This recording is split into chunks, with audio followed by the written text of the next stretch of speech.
Merhaba, bu videoda Excel'de grafiklere resim veya ikon eklemeyi göstereceğim.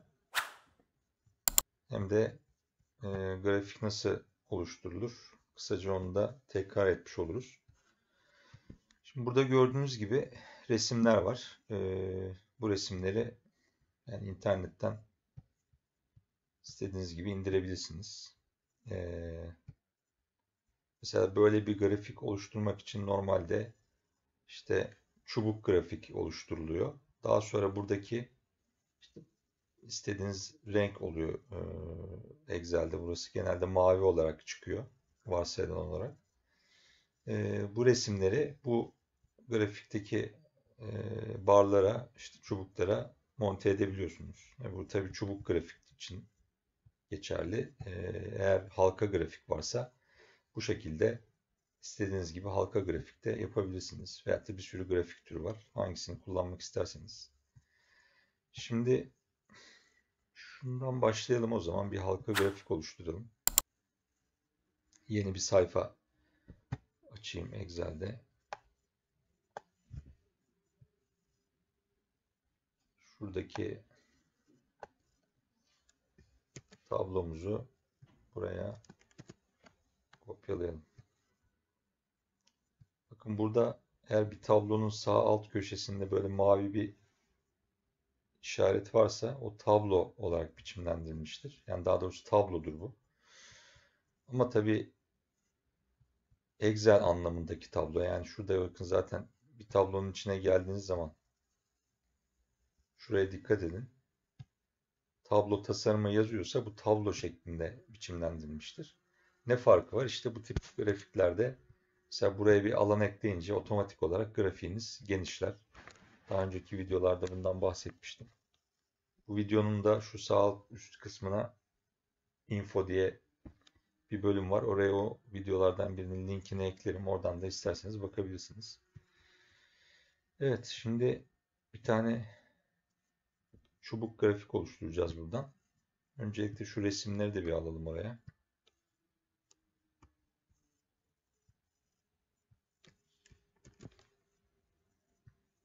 Şöyle kopyalayalım. Evet. Şimdi grafik alanımızı seçtim. Ekleden. Burada bakın önerilen grafikler diye bir şey geliyor. Aslında faydalı.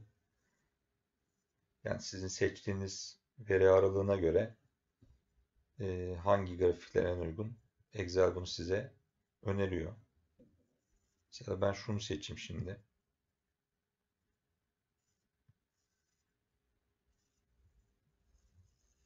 Kümelenmiş sütun grafiği bu. Ya da deminki gibi halka grafik üzerinden yapalım. Evet, bu şekilde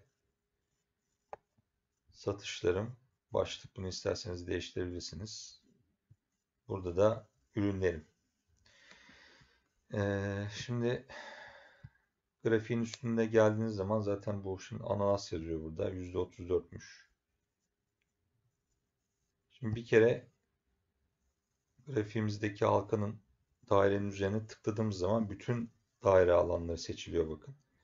Ama ben sadece şu mavi alanı seçmek istiyorum. O yüzden bir kere daha tıklamam lazım. Seçtim.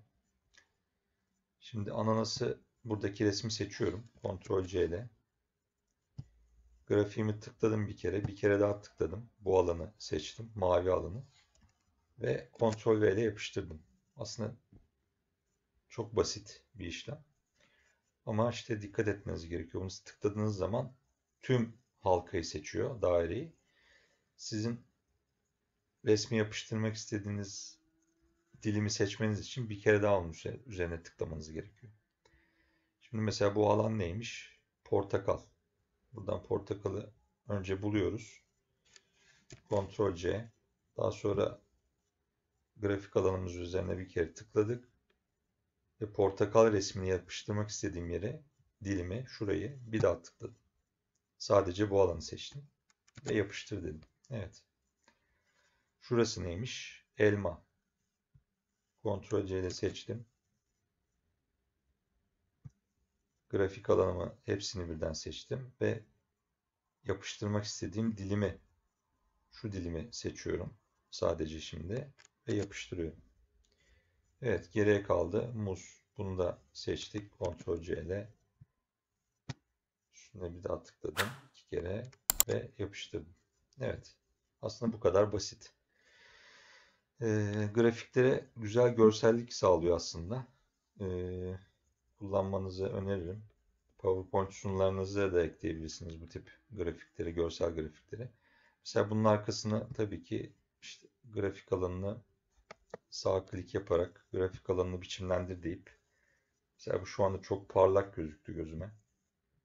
Ne bileyim işte şurası arka plan siyah olsun mesela. Bu şekilde. Bu tip grafik alanını biçimlendir diyerek aynı alana şuradan da ulaşabiliyorsunuz bu arada. Şuradan.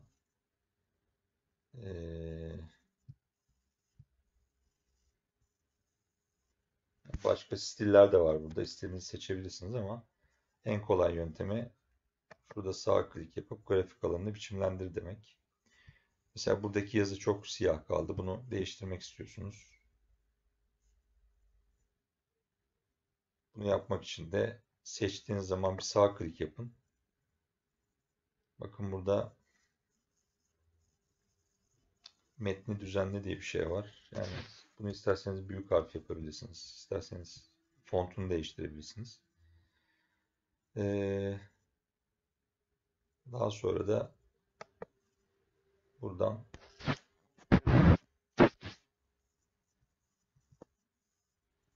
rengini de tabii ki mesela sarı yapabilirsiniz buradan. Yazı tipini büyütebilirsiniz bu şekilde. Yani grafik başlığı isterseniz tamamen kaldırabilirsiniz. Size bağlı. Bir de şey yapalım. Bunların şimdi yüzdelik dilimleri işte mesela bu %26'ymış. İşte bu %34'müş. Üstüne mouse'la gelince görünüyor. Bunu şöyle de bir şey yapabiliriz. Veri etiketleri diye bir şey var bakın burada. Veri etiketleri dediğimiz zaman tabii bu içinde kalmış oldu şimdi bunlar. Bu veriler. En uygun o olarak gördüm ama ben dış ucu seçeyim mesela. Seçtim. Şuradaki veriler, satış verileri buraya gelmiş oldu. Yine dediğim gibi bunu biçimlendirmek isterseniz buradan şöyle pardon.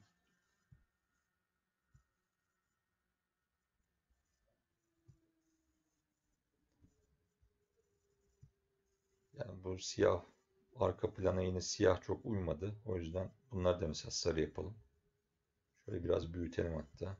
Evet. Evet, veri etiketleri de böylece gelmiş oldu. Bir örnek daha yapalım. O da nasıl olsun? O da ikonlu olsun mesela. Bu da ikon. Yani zannedersem PNG formatında. Bunlar JPG formatındaydı sanıyorum. Bu da böyle bir örnek olsun. Şimdi yeni bir sayfa oluşturayım ben.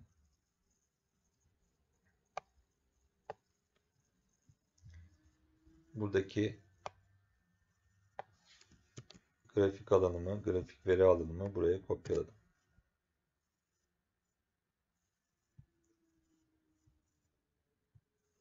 Burada zaten bir tane bir ikonumuz var. Onu kullanacağız. Şöyle yapıştırayım onu da.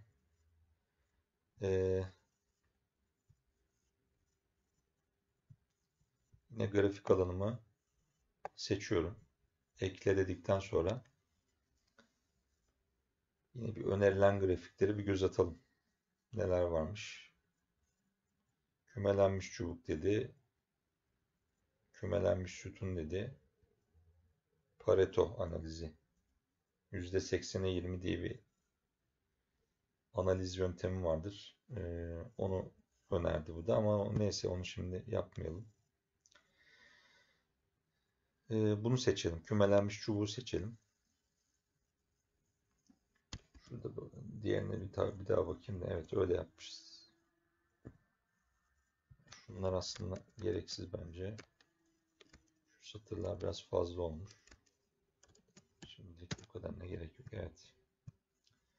Şöyle seçelim. Ekle diyelim. Önerilen grafiklerden kümelenmiş çubuğu seçtik. Evet, şimdi baktığımız zaman bu çubuklar biraz ince ve aralıkları, boşlukları fazla. Bunu nasıl yapabiliyoruz? Şuradan seçtikten sonra veri serisini biçimlendir diyelim. Bakın burada boşluk genişliği var mesela. Burada boşluk genişlikleriyle oynayarak şöyle biraz daha kalın ya da aralıklarının birbirine yakın olmasını sağlayabiliriz. Şu iyi galiba, evet. Şöyle kalsın. Daha sonra da yapmak istediğim şey, Ctrl+C ile ikonumu seçiyorum. Bir kere grafik alanımı tıkladığım zaman deminki gösterdiğim halka grafikte olduğu gibi tümünü seçiyor. Tüm çubukları seçti şu anda. Sağ klik ve Ctrl+V ile yapıştır diyelim. Yani bu tabii çok şey olmadı. Güzel olmadı aslında. İkon olduğu için.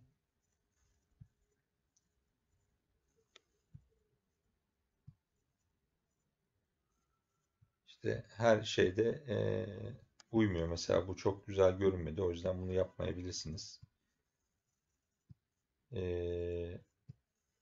Şöyle yapalım. Bir de böyle bir örneğim vardı. Bunu da aynı mantıkta, şimdi video uzamasın diye göstermeyeyim. Yani bunu da mesela nasıl yaptım? Buradakileri deminki gibi Ctrl+C seçerek Ctrl+V şeklinde yapıştırdık. Ama bunun bir farkı, buradakiler mesela resim değil. Bunlar PNG uzantılı görsel dosyalardı. Resim dosyaları. Onların arkaları PNG'lerin biliyorsunuz şeffaf oluyor. Dolayısıyla bu arka planı falan şu çizgileri mesela ben kendim şurada biçimlendirdim. Ana hat üzerinden işte şekil dolgusu şekilden attı diye. Bu şekilde bakın oynayarak ben kendim halkanın dış çizgilerini falan kendim belirledim. Bu şekilde de PNG dosyalarında kullanabilirsiniz ama biraz daha uğraştırmanızı gerekiyor. Çünkü arkaları genelde şeffaf olduğu için bu şekilde grafiklerinizi resim dosyalarına veya ikonları monte edebilirsiniz. Video bu kadar. İzlediğiniz için teşekkürler. İyi akşamlar.